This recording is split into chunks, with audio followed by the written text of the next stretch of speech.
Hello, thank you. So Yossi Vardy invited me to speak at DLD, and I asked him, sure, I'll speak. What do you want me to talk about? And he said, something different and interesting. So I said, okay, everybody talks about success. I'm going to talk about failure. So we got the different part. The interesting, I'm not so sure. So I invited Pat Mitchell. She's going to make it interesting. So I'll start, and let's see where we go. Okay, lessons from failure. Failure is not an option, right? You've heard that. I think it originated with NASA. But failure is not an option really means it's a requirement. And it's a requirement to learning and breakthrough success. And some people forget that. So how do we learn? Well, I hope to show you. Here we go. Experience. So experience is making a mistake and learning from it. And failure is making the same mistake twice and not learning. So failure is okay. It's something that we need to do to break through. So mistakes happen, right? So this guy in the photo here, he was driving in and he was in a hurry and he forgot to put it in park and the car just went right into the water. So mistakes happen. That's okay. You know, you got to deal with that. They happen when you don't plan. So you can see here, the car went into the water, and so did the wrecker. That's not good. They happen when you don't plan big enough. So we bring in a bigger truck. Excellent. Oh, no, not so good. Now we really got a problem.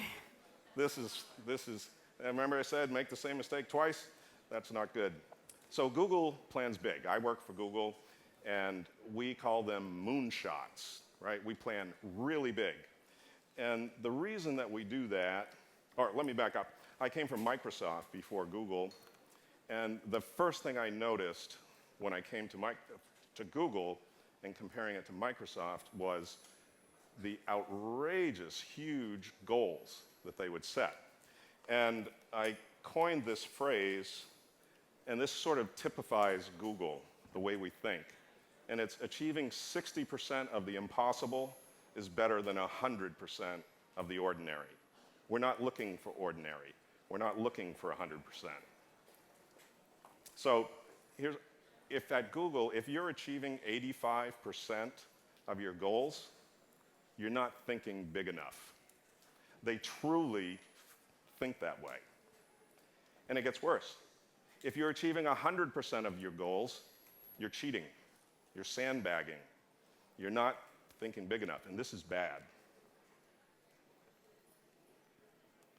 So if you haven't failed, you're not trying hard enough. That's the way that we think. So failure equals experience. In Silicon Valley, we don't use this word failure. We call it experience. And failure is just the experience you need to get along the way to success. So think big, start small, fail fast, and succeed faster. That's the way we think. Success is a terrible teacher. It's one of my favorite expressions.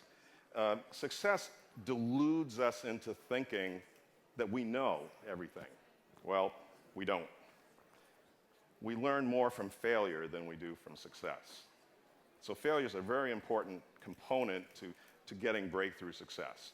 And one other thing, success masks underlying issues. So when you're successful, no, you don't really go back and look and say, well, why was I successful? What other things could I improve? So success tends to do that. And we tend to overlook luck in success. Luck and timing has a much bigger part of success than we like to admit.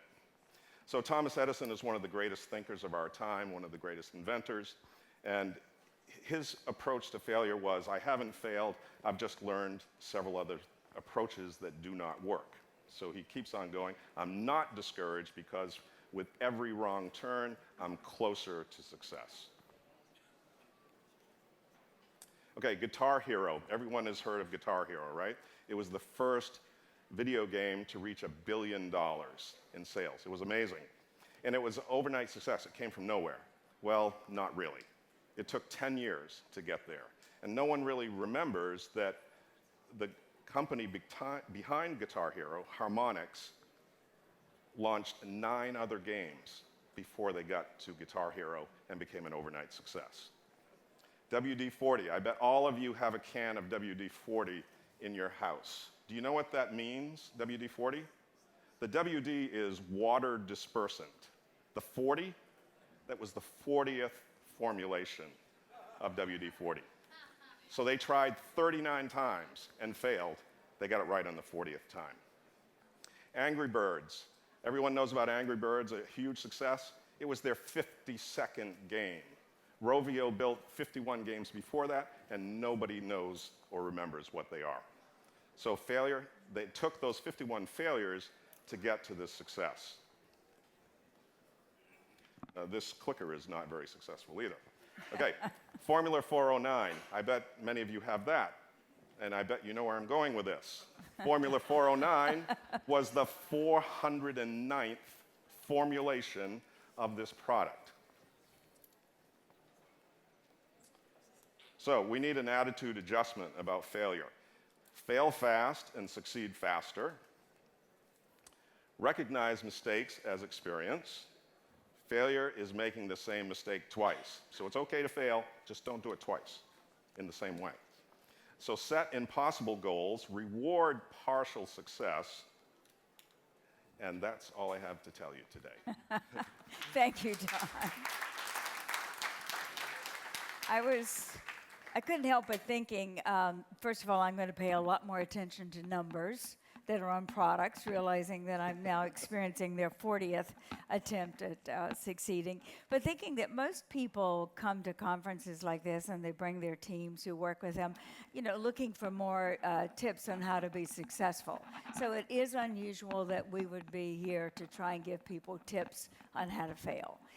But one of the biggest barriers, it seems, in adapting this obvious and very good idea that, that's the way you learn, is that most programs in most companies, small and large, are incentives to succeed. Right. So how do you measure failure then in an incentive program, particularly if it's based on your bonus? Right. So as I mentioned in the slides, the way that Google measures success is they want you to set impossible goals. And the measure of success as Google is if you're achieving 60 to 70% of your goal, you're awesome. And literally, your bonus is affected if you're achieving 90 or 100%, because they know that you're sandbagging, you're not trying hard enough. So as managers, and there are a lot of CEOs in this audience, you need to create an environment where you reward failure and set goals that are incredibly difficult to get to. Now, how do they do that? Once a year, you literally walk in and say, so here are the ways I've failed and here are the few things I succeeded at doing? Sort of, but we do it 4 times a year. So most companies do an annual review. We do it every 90 days. And that's important because you never get too far off track if you're checking in every 90 days. Right? So that's number one. It's a lot of work to do these reviews every 90 days, but it's critically important.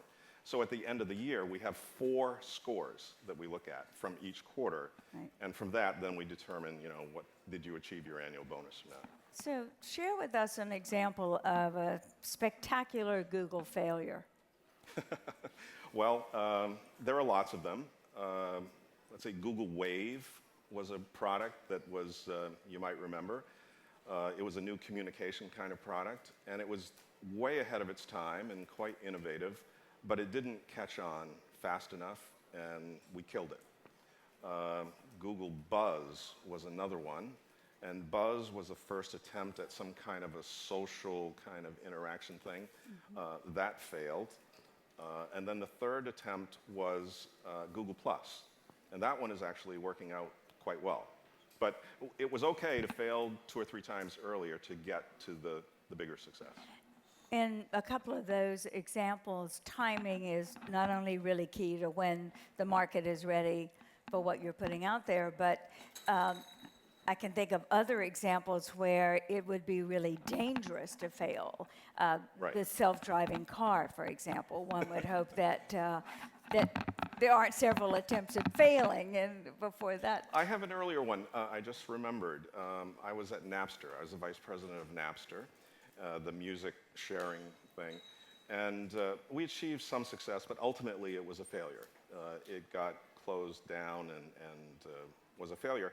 But if not for Napster, iTunes could not have made it. So we needed to sort of pave the way with Napster to do something that was up to that point impossible. And it sort of paved the way for iTunes. But there are times, and you mentioned the role that luck plays in whether something is going to be deemed a success or failure. But timing, especially in today's market, seems to be one of the most critical issues, right? Right. You may have the right idea, just not the right timing for it. That's why I brought up Napster, because it came 5 years before iTunes. And I've seen other examples, and I'm sure all of you have, where products that were tried or services that were tried in the Web 1.0 timeframe are reemerging 10 years later in Web 2.0 and being gigantic successes.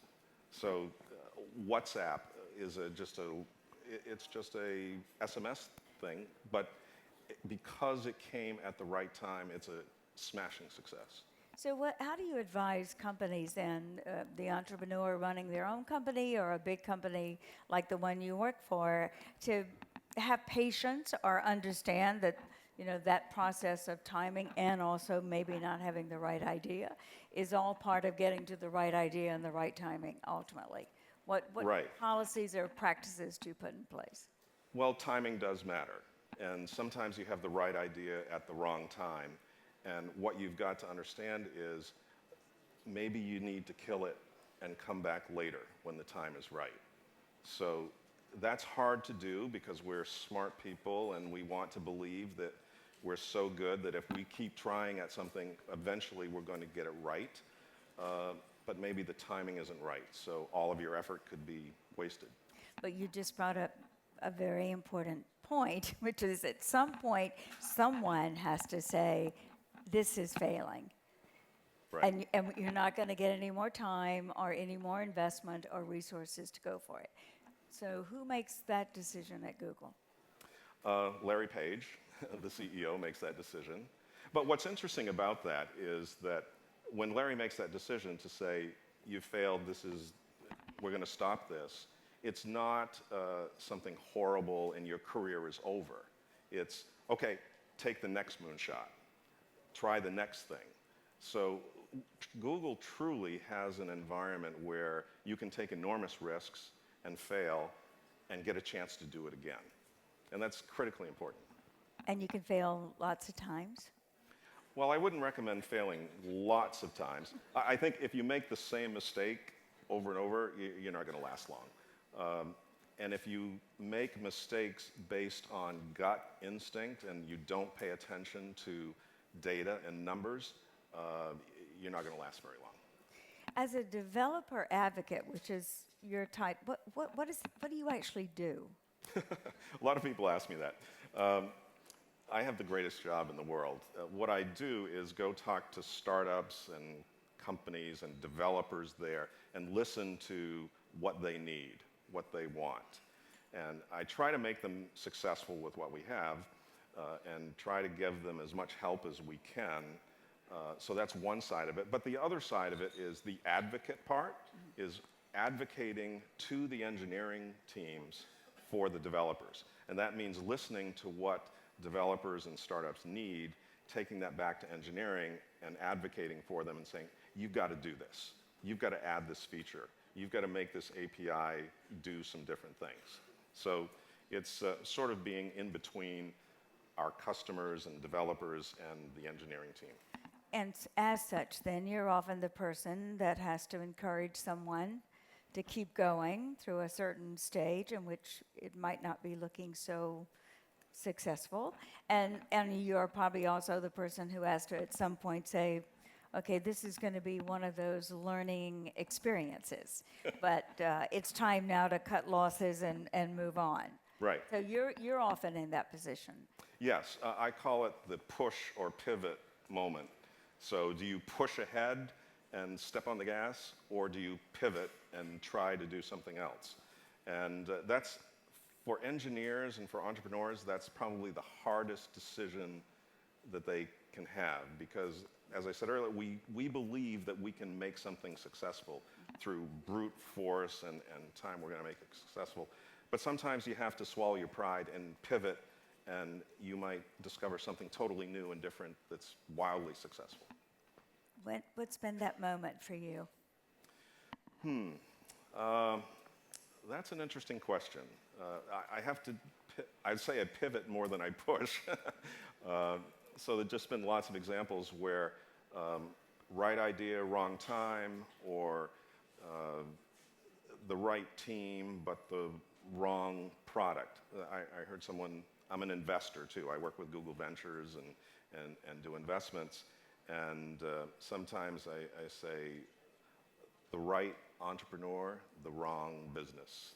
So invest in the team, help them pivot to the right place, and they'll be successful. But it's the hardest decision that any entrepreneur makes. And it's the hardest decision that an investor makes, too. Yeah. Because their failing, has serious consequences. Yeah, investing's an interesting part of what I do. And as investors, we had some of them up on the stage here earlier. Investors know that when you make 10 investments, 5 of them are going to fail, total wipeouts. And 1 or 2 of them will do 2 times your money, and 1 of them might do 100 times your money. But here's the thing. When you write the check, every one of them you believe in your heart is a winner. Every one of them. Or you wouldn't write the check. But logic tells you that half of them are going to fail. You just don't know which half. So you got to have nerves of steel and just write the check and hope it works. But isn't that in part why we have evolved this philosophy, as it were, that failure is not an option? You've got to go into doing something, into a job, into a company, into investing in a company, believing that failure is not the option. Success is the goal. Right. Interesting story. A very high executive, senior vice president of a European bank, came to me, and we were talking about failure, and he said, well, failure is not an option. And I thought, oh, that's awesome. That's great to see a bank like that. And he said, no, Don, you don't understand. When we say failure is not an option, it means you make one mistake, you're out. And when you're CEOs out there, when you're thinking about how to manage innovation and how to encourage risk-taking, the other side of that is accepting failure and being able to handle that. And I think we do that remarkably well at Google, and it's probably a big reason for our success. But it's certainly a shift for not only everyone in this room, I would think, but also for companies in general. And it may be a shift that the success of a company like Google is certainly leading. But to start to think that we're going to fail many times, and what we're going to learn from all that is going to ultimately lead to our success. Yeah. It's a different way of thinking, and we truly believe it. I remember seeing when I first arrived at Google, every quarter, all the executives get up on stage like this and review their achievements or not, their failures. And I'll never forget, a senior vice president got on the stage, and he was talking about something that achieved 100% success. And he said, well, I think there was too much luck involved, so I'm not going to take credit for that. Even though we achieved the goal, I'm going to come back, and next quarter we'll see if we can do it again. And if we can, I'll declare success, but not until. Well, it's a policy that it'd be hard to argue isn't working at Google, but certainly it is, and thank you for being an advocate for it. It reminds me, sometimes you learn the best things about success and failure from the people closest to you. My grandmother used to have a great saying that when I would fall, which I did often as a child, she would say, well, just remember that when you fall on your face, it's a forward movement. Thank you very much. Thank you. Thank you.